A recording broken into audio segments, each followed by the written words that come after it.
Vamos recordar aqui o significado de média aritmética. Suponho que temos os números 3, 4 e 8, cuja soma dá 15. A média aritmética destes números define-se da seguinte forma. Tomamos a soma deles, dividimos por 3, que é a quantidade de números, e neste caso esse resultado dá 5. Então, este 5 corresponde à média aritmética dos números 3, 4 e 8.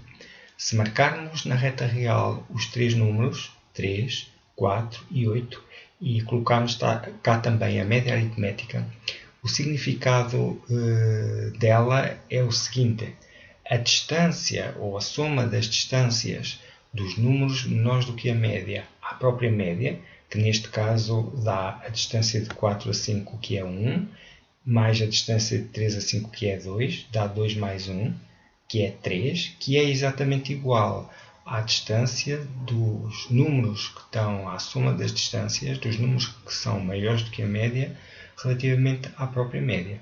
Neste caso temos só 1. Portanto, esta relação com os números que estão abaixo e que estão acima, corresponde ou identifica a média aritmética.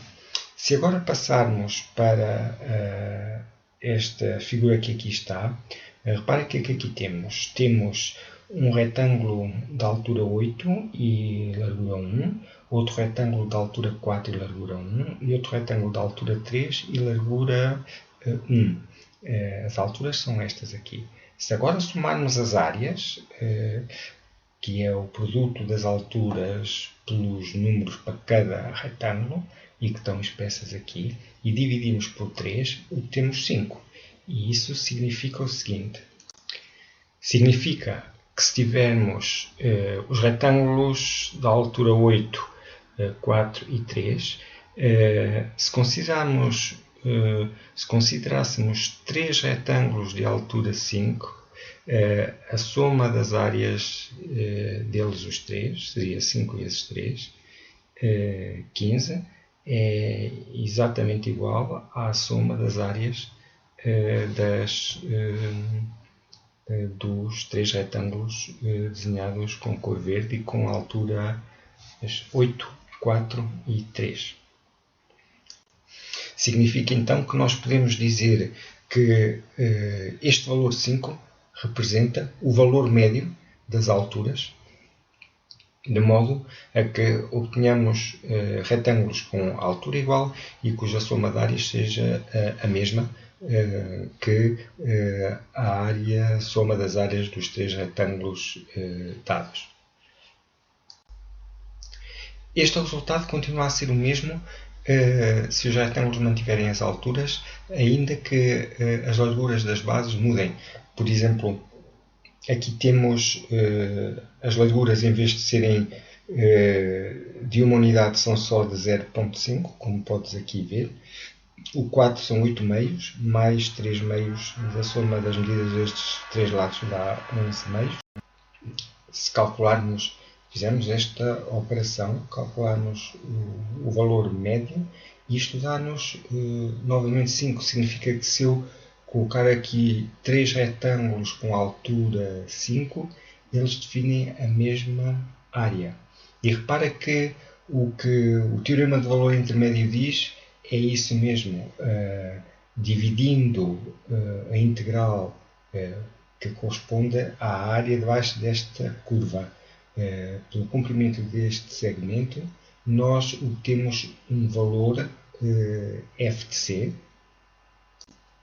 que podemos ver aqui, f de c, tal que, se a função tivesse o valor constante que aqui está, definiria a mesma área. Portanto, este f de c, que corresponde à divisão do integral pela medida do segmento, que é b menos a, representa o valor médio da função f,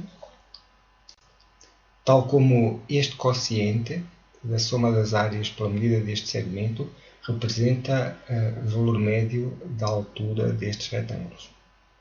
Daí a designação do teorema por teorema do valor médio de uma função. Finalmente, propriedade número 6, o integral de a a b de f de x dx é igual ao integral de a a c, a um ponto c, diferente destes a b, pelo integral de c a b. Um exemplo que aqui temos é este. O integral de 1 a 3, o integral está aqui, é igual ao soma do integral de 1 a 2 mais o integral de 2 a 3. É fácil interpretar esta igualdade se olharmos, por exemplo, para um caso de cálculo de áreas, no sentido de que esta área completa, que aqui está, desta região, corresponde a este integral, é igual à soma da área desta região, corresponde a este, mais a área desta região, que corresponde a este. Como exercício, queria que fizesse o seguinte. Usando esta desigualdade dupla, cujo significado vimos atrás, eu queria que tu calculasses um valor aproximado para este integral, sem calcular este integral, porque aí podias calcular o valor exato, sendo f de x a função que aqui está.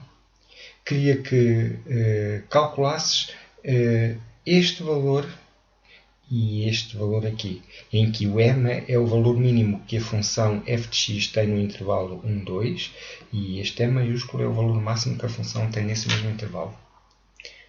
Como exemplo, para a resolução deste exercício, vamos ver o seguinte problema.